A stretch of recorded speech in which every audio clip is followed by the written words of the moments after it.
Ndenge na ibisi bino projet na société na biso eza na point moko oyo eza attirer bato eza na kinte partout bazo adhérer bientôt na kosala na kokende Équateur bato bazo adhérer bokomona ngo na biluli, c'est-à-dire que il y a un point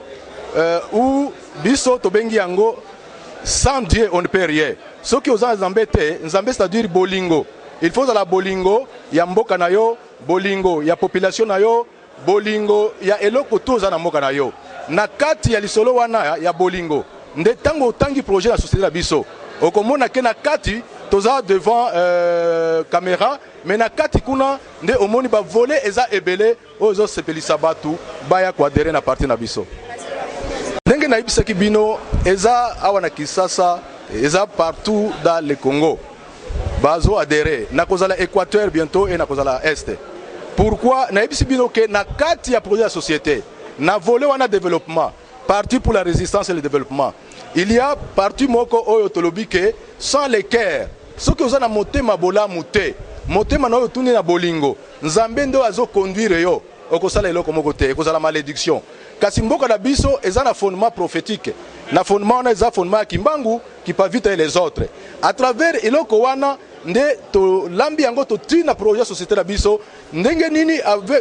lokola to kende na nzambe, c'est-à-dire to sali parti na biso ensemble avec nzambe. C'est pourquoi qu'on détruit parti et qu'on a la facilité parce que to sali alliance na nzambe na kati au sujet de toutes choses.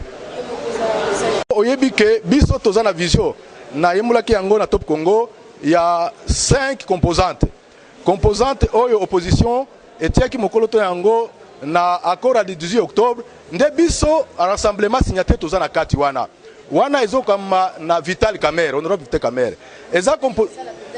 zela na continuer mama composante mosusu faut batu bayoba parce que balobi oyo ekomi 4 rassemblement 3 rassemblement bino ba journaliste botika eloko wana eza kaka bino ba journaliste parce que boyebi ke eza toza na logique ya composante mosusu ya composante ya AMP oyo azo kambango za président de la République yemoko Joseph Kabila Kabange. Composante mosusu eza ya ba opposition non signataire nde rassemblement ngana yebi ke la